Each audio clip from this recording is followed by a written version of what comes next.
This is Andrew, and this is Keen On, the daily now.tv chat show with some of the world's leading thinkers and writers.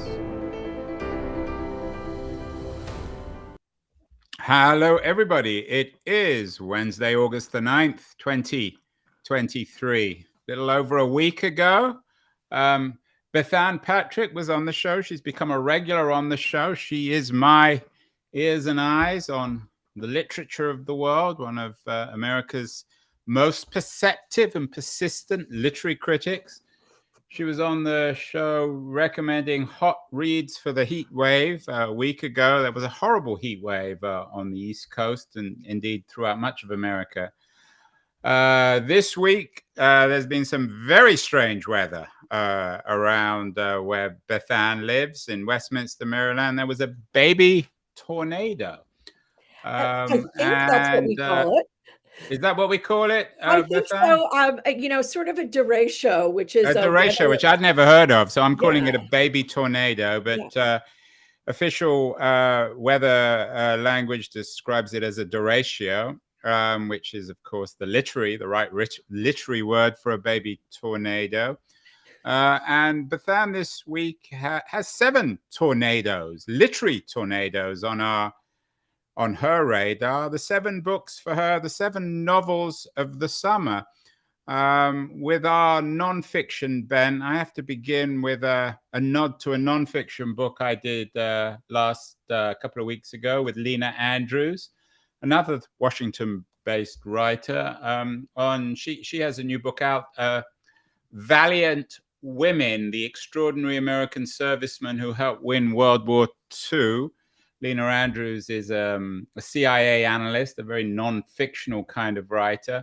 But one of Bethanne's books of the summer, one of her 7 novels of the summer, is a piece of literature, a piece of fiction about women in the Second World War. Goodnight, Irene, by Luis Alberto Urrea.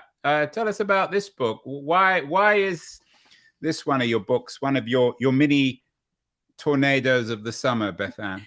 Well, Andrew, glad to be back, and I'm really happy to be talking about this one. Actually, it has a Westminster connection because last Saturday I was in Westminster, Maryland, to do a live interview with Luis Urrea about Goodnight, Irene. And here's what was so exciting about that event and what ties it into the book you just talked about, Valiant Women.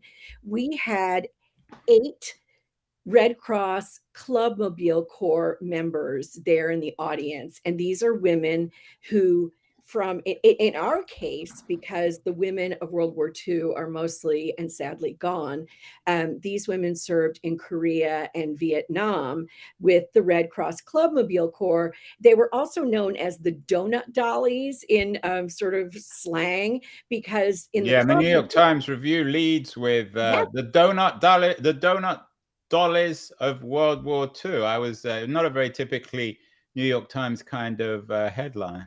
Not at all. And here's the really great thing about these women. They volunteered and they were closer to the front in almost all of these conflicts than any other women. And that's because they were meant to be giving a little taste of home, some coffee, maybe a donut, maybe a pack of chewing gum to the GIs who were going to be in the Battle of the Bulge the next day. So Goodnight, Irene is actually based on Luis Urrea's mother, her story. Irene is her fictional avatar. And this is a book about World War II, about female friendship, about what we don't know about parents who may have experienced PTSD. It is a beautiful novel, and it's one of the few books this summer, an historical novel that I think men and women can enjoy equally, because Urrea has put his heart and soul into this story. And I really hope it will get a wide audience because, for example, his mother and her co-truck driver in the book, they're Irene and Dorothy, were actually at the liberation of Buchenwald. It is an incredible story seen through their eyes. And also through their actual primary sources, because Urea was able to access his mother's friend, Miss Jill's trunk full of letters and photographs and diaries. So this is very, very authentic. Sounds very cinematic as well. It's It true of is. some of It's the a other books. great read. And I'm Yeah. sure someone snapped up the movie rights. Some people have described this generation, of course, Bethanne, as the greatest generation. Is that particularly true of the women in this book? Are they treated as noble, heroic figures? Well, I think they are great, and I think they are members of that generation. Miss Jill was 94 when Urea and his wife Cindy met her. She died at 102, sadly, and but had all of her faculties, was completely, strong and fine. Whereas Urea's mother had terrible PTSD, and he, growing up, had no idea why she had nightmares that left her screaming and kicking and just in misery. And so I think what he wants to show here is that they did their duty. They did what they were supposed to do. They were very, very brave. But there were consequences to that bravery. Some people were able to repress it and keep it in or under wraps. But is that better all the time than having nightmares? I'm not so sure. Well, from the greatest female generation of the 1940s in World War II to a different generation today, Call Girls on the Run, another book, The Guest, which seems to be the it book of the summer. Time called it the anxious girl book of the summer. It's about a call girl on the run. It's already got over 2,500 ratings on Amazon. It's already, I'm sure, a bestseller. And its ending is particularly controversial. I don't want you to give that one away. Vanity Fair No talks spoilers. about a lot of debate about the ending. Is this the book about the 2020s?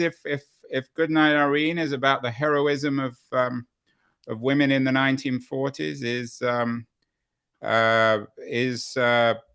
The Guest a book about what it's like to be female in the 2020s?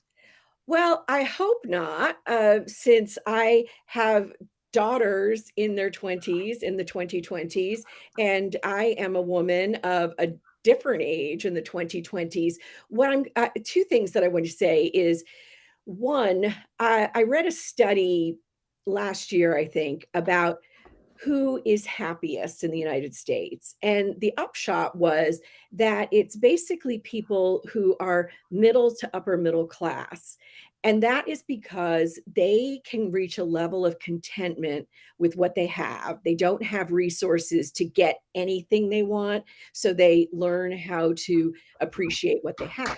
Whereas, and this is where we get to the guest, people who are rich and or super rich, um, don't always have the same inner resources that someone a little less wealthy might have. They may not have the same education. They may not have the same experiences. Often they have been so busy getting money that they haven't traveled or talked to people who are quite different from themselves. And so in the guest, I recognize this deep unhappiness among the people, the characters in Klein's novel, because, their conversations are just so banal. I think there's one where a woman hears about a mother who murdered her children and put their bodies in a freezer. And the woman says, "Oh, must have been a big freezer." And gee, what brand was it? It's just crazy. And Is so this sort of Jay McInerney updated for and I think, a Jay female McInerney or 2020s? Jay Gatsby, Andrew, Jay Gatsby, who is definitely one of the empty rich Mm. people that Klein is recalling in her work. And, her novel before this, The Girls, was about the Manson family. And I think Klein is really intrigued by groups and communities who get things very wrong. So she's got this, as you said, call girl on the run. And I think that it ties into something we've been talking about this week online, which is sad girl lit. These books about young women who can't seem to get their act together, who seem to have missed out on everything they think they should have in life. And so if you take sad girl lit, add it to hot girl lit, you get anxious girl lit. And the anxiety here for this protagonist is that she needs to find a way to get through a week where she has no housing and no money in order to win back one of her clients who she thinks might be the person who will support her, for a long time to come. And it is really, really hard and sad, but totally accurate. And what I want to see is Emma Cline turn her scalpel on a social justice topic. And I think, she may get there. She's incredible writer. So on key. Every detail in this book is right. And it really, as you said, really does have an incredible ending that we won't give away. Yeah, we're certainly not going to give that away. I saw Godard's Contempt this week. It's been re-released with a cleaned up visual. Mm-hmm. His early 60s film. It reminded me in some ways, I guess, of Buñuel's Belle de Jour, of course. Oh, yeah. That's a film about prostitution and very controversial in the way it's presented. Is this one presented controversially? Does the cool girl enjoy her, so to speak, calling, or is it a brutal kind of life? It's a brutal kind of life. And that is not necessarily because the sex is always awful or because she hasn't chosen this life. It's a brutal kind of life because it's a grifting kind of life. You have to keep finding a way to get pills, that get you through the day when you've been out too late the night before, or you need pills to keep you up that night because you've got a John, or you've got a party that you have to show up at. And there's always more required of you, better clothing, more, expensive cocktails, a place to, like I said, a place to stay, rent, summer houses, all of this. And none of it comes easily to her. She's very young. She's 22. She is not, for example, a woman who is, let's say, 35 or 40 and who has decided to work as an escort, in a very professional way and is focusing on her bank account. This character really does not have her own moral center. Now, that said, Cline is not looking at her through a lens of, good girl, bad girl. Not at all. She's really, really objective about what this means. What she does give us is the idea that this is a life that can't be sustained. Well, looking for that moral center, maybe we won't find it in the United States, at least with your 7 hot books, your 7 novels. Maybe we have to go to Cold War Berlin. Jenny Erpenek's new novel, Kairos, looks, I haven't read it, but it looks wonderful. I think of all the 7, this would be the book that I will first read. Is this a traditional love affair written from an East German perspective, of all things? Well, I would say it is, Kairos is a love affair. It's very, very sad. This book is an elegy, and it's not just an elegy to the 2 people who are having the love affair, and I'll tell you more about them in a second.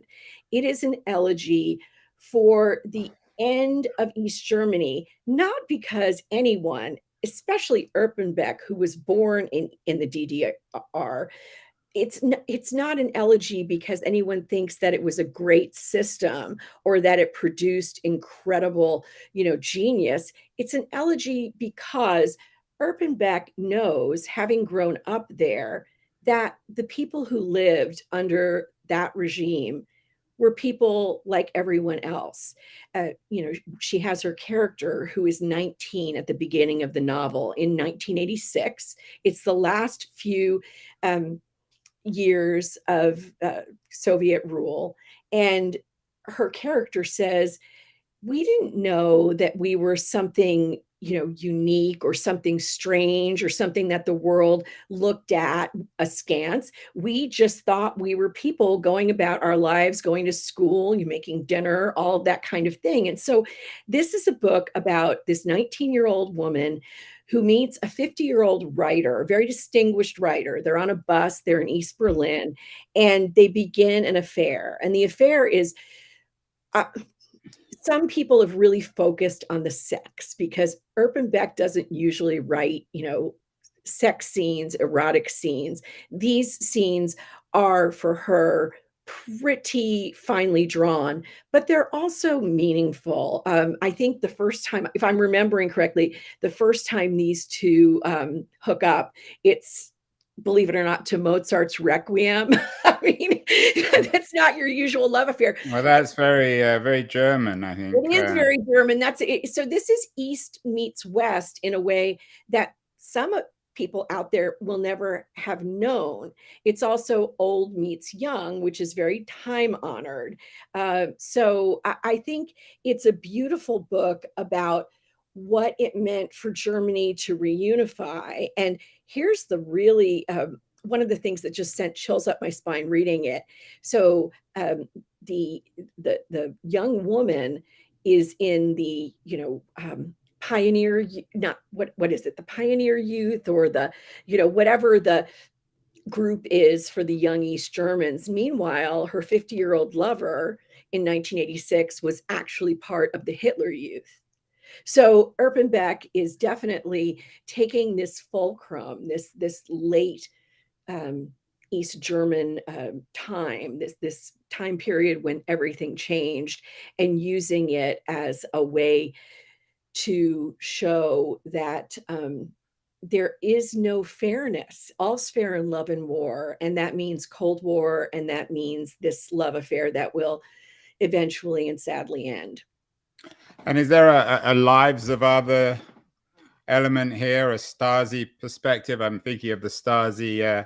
A couple of weeks I'm interviewing Anna Funder, the Australian writer, who of course wrote Stasi Land, magnificent book. Yes. She has a new book out on George Orwell's wife that I'm very excited about. It's going to be one of the big hits, I think, of the fall. Is there a political angle here? Is the regime recognized, or is this really a novel about private life? No, this is, I love that you mentioned the lives of others, Andrew, and something some people watching may already know, and I can't remember if you do. I actually lived in Berlin from 1986 to 1989. So you're very familiar. I'd forgotten that, but you're very familiar with all this. I'm so familiar with this. And so what I see in this book is, and The Lives of Others was when I was there as well. The movie, of course. The movie, of course. And oh gosh, Stasi Land is an amazing book. I can't wait to read the book on Mrs. Orwell. But it's called Wifedom, a brilliant title too. Just the title makes me want to read it. I know. So what's interesting here is the title that Urban Beck chose. Kairos is specifically the name for the Greek god of opportunity. Okay. So it's about opportunities and how we meet and, on a bus, and that changes our lives.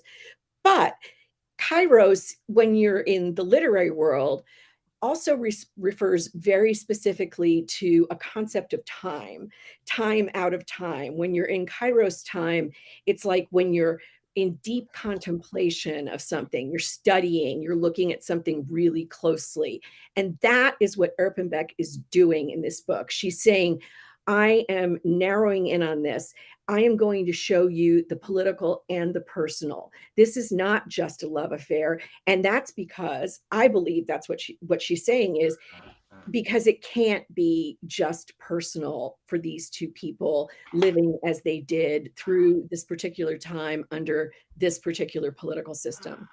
So in a sense, I guess it might be fair to say that Jenny Urban Beck is bearing witness to the end of the GDR, which is a good segue to another book on bearing witness, a book, your fourth novel of the summer, Witness by Jamel Brinkley.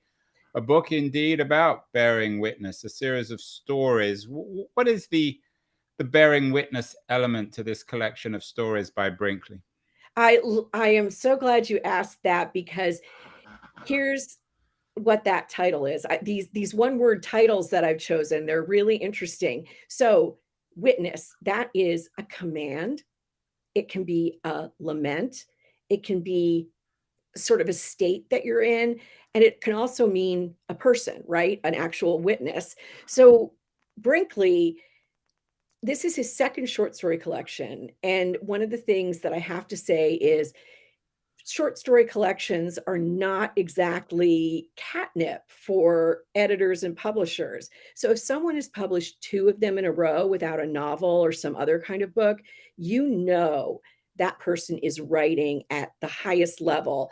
And actually, Kirkus Reviews says that Brinkley may already be a grandmaster of the form. They mention his name along with Alice Munro, Eudora Welty, other people who are short story maestros. And so this was the title story was an O. Henry Prize winner in 2021. And these stories are all about Brooklyn, all about New York. And most of them, every single story is about Black people. There are very few white people in this collection. And it's about how we help each other and hurt each other. And sometimes we don't help people who have been hurt. And Brinkley is saying, you can't just tell the stories where someone is saved. That's what he's saying. You can't just tell about the time when, someone reports domestic violence or someone reports a crime. You also have to witness the times when someone falls further down into poverty or despair. Don't look away is what Brinkley is saying in these stories. And there are a couple of people who seem to think that, maybe this collection isn't quite up to the standard of his first one. One of my colleagues, Tope Falarin, who is an incredible novelist, thinks that there are a few stories in this collection that fall short, that maybe are a little too easy in plot or in character development. I don't necessarily agree, but I think that's important for people to know. But again, and I'm blanking, Andrew, on Brinkley's first collection. I don't know why. I can't remember the title right now, but I will say that this is Well, we know the wonderful. second one. Get it? Witness. If you want Yep. a young master of short stories, talking about not looking away. One writer who has never allowed us to look away is Colson Whitehead. A new book by him is always a major event. Crook Manifesto. Is this in true Whiteheadian tradition, Bethanne? Is it another magnificent piece of work? It really is. And I was torn between putting this one on the list or James McBride's The Heaven and Earth Grocery Store, which I also love. But because this one is out earlier and it's a continuation, I decided to go with the Whitehead. And in true Whiteheadian fashion, I love that. Crook Manifesto is a book that is, it's, oh my God, I just love it. It's 1970 in Harlem, and you've got this Trash incredible. piles up on the streets, crime at an Yeah. all-time high, So we've city got Ray careening Carney. towards bankruptcy, Yeah. shooting war breaking out between the NYPD and the Black Liberation Army. What perfect material for a novelist. It is perfect material. Whitehead is just incredible. He keeps turning out books. He can turn out a second book in Crook Manifesto after Harlem Shuffle that is similar, or he can turn out a book that is completely different. I have been reading Whitehead since very early in his career, and I'm always surprised and happy. I mean, he wrote The Nickel Boys. That was one of the saddest, toughest books to read, but also very important. And then Crook Manifesto, this is something I want to say about it for sure. So here you've got Ray Carney. He's always involved in some kind of crime, small, medium, large. But in this book, he at one point wants to get Jackson 5 tickets for his daughter, okay, for his very young daughter. And a lot of people might say, you know, you shouldn't be committing a crime to get tickets for your daughter. Well, I say, look who was out there trying to get Stanford cruise scholarships, you know, by committing fraud. We all know about that college admissions gate. And so what Whitehead is pointing out is, look what we do for our kids, regardless of our place in society or our, you know, location, our socioeconomic class, our race. We're all trying to hustle to make things better for our kids. And that's what I love about Crook Manifesto is Ray Carney is always making bad And choices. Carney is the fictional. Is there anything that Whitehead presents the early 70s in a surprising way? We all have a stereotypical image of New York on the brink of complete and utter chaos. Is there something that he's suggesting that makes us rethink that period? Fascinating Absolutely, period. because he brings in joy. He shows you characters who are doing like really strange, eccentric, and ridiculous things, but not always criminal or dark or violent things. And I love that. You know, now we all want to go to Harlem, right? Harlem is happening. Everybody is like, oh, it's so busy. Look at the development. But you know what? Back in the 70s, when people were too afraid to take the A train, Harlem still had life and vigor and beauty and all kinds of things happening. And this might be the second volume of a trilogy. We're all waiting to see if Whitehead is going to write that third book. So Harlem Shuffle, Crook Manifesto, we'll see what comes next from him, but it is bound to be worth reading. Speaking of going to see legitimately or otherwise the Jackson 5 in the early 70s, last weekend my wife and I saw Gladys Knight in Santa Rosa, so that brought back the 1970s for us. We got a couple more books, one that's appropriate enough given what we just talked about with Whitehead, called Loot by Tanya James, another writer I'm not too familiar with. Tell us about Loot and why this is a book. This is not a book about America. It's about it's I guess, would you call it magical fantasy, magical realism? Okay, so it's an historical novel, and it is set in the 18th and early 19th centuries. And we start out in, I believe this is Mysore, India. Yeah. And at the time, it is its own kingdom. And there is I hope I get this right, a Raja named Tipu. And he asks his wood carver, he is a full-time wood carver who's extremely talented. He asks him to carve an automaton. So an automaton, of course, is a very simple automatic machine. Well, not all of them are simple. Some of them are quite elaborate. But he wants his machine, Tipu Sultan, Tipu wants his machine to be a tiger, which would have been native to the area, attacking a British soldier, because these were the early days of the British coming in and colonizing India. And Tipu Sultan was very upset about this. Okay, so he does carve the Abbas, the wood carver makes this, and it gets stolen. And the Sultan says, well, you know, I need this back. So you have to go and find it. And it turns out that it's been stolen by a British noblewoman. And he winds up in France and then in London trying to recover this. And it is such a fascinating book. You cannot stop reading it. It's really delightful. Yet at the same time, it's dealing with big topics about who owns what is allowed to be owned by the West when they go to the East. And I just want to say one really quick thing about this that I love. So Tanya James, this is her third novel. When she sent 2 chapters of it to her agent, Nicole Araji, Araji said, I'm going to handcuff you to your keyboard if you don't keep writing this book.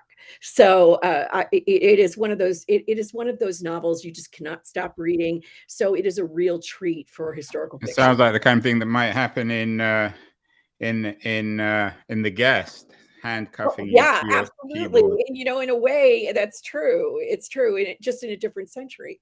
It's interesting. The book came with a very nice blurb from Maggie O'Farrell, of course, Yes. best-selling author of Hamlet and Marriage Portrait. Maggie was on the show a couple of weeks ago. There's a tiger in her new book, The Marriage Portrait, too. So Oh, yeah. tigers are Oh, and appearing boy. everywhere. They're ubiquitous. Finally, we've done a bit of time traveling of our own, from New York of the 70s to the East Germany of the 80s to Second World War of the 1940s. Time traveling at its best. And the final book is a novel about time travel, Time's Mouth by Eden Lapuki. Interesting Lapuki, name. yeah. Tell us about this book, why this is your final choice, Time's Mouth. This is my final choice because Eden is a writer like no other. And she is a writer who really focuses on her native state of California, where you also live, Andrew. Yeah. And Time's Mouth starts with a woman who has become a sort of guru. She calls herself Ursa. And she has this commune of women in 1970s California, which is so Californian, definitely. No worries there. But it goes back in time to the late 40s, early 50s, when she is a young woman and is dealing with family problems. And so this book is about how she runs away, but then in the 70s, her son and her son's girlfriend, partner also run away. And then their child, who Ursa wants to, take care of, sort of tells the story. But here's the twist. Ursa has started this commune because she believes she can time travel through her own memories. And so Time's Mouth is basically the place where all the people in this family who have this ability go to access their former selves and their current selves and maybe their future selves. It is a very, very weird book. It's a very weird book for a very weird state. Perhaps appropriate that it's set partly in Santa Cruz. Maybe Absolutely. if you want to time travel, just come and visit me. I'm just above Haight-Ashbury. You don't have to read a book to do that. There you go. And I want and to say that Lepucki teaches writing at Caltech. And so there are also these orgone energy accumulators, which a scientist in California or a psychiatrist, put together. It is just super duper weird, super duper Californian, and a lot of fun. I think it would be great for people's, Labor Day reading. Well, Bethanne, I joked earlier, you're officially the book critic of the LA Times, but you could be the book critic of Keen On. I'm not sure if I can pay you, but you're a wonderful book critic. Thank you. That was a real treat. The 7 novels of the summer. This time next week, you'll be back with the 7 nonfiction books of the summer. So have a wonderful week, Bethanne. Don't get eaten by any baby tornadoes, and we'll see you next week. Thanks, Andrew. Count on it.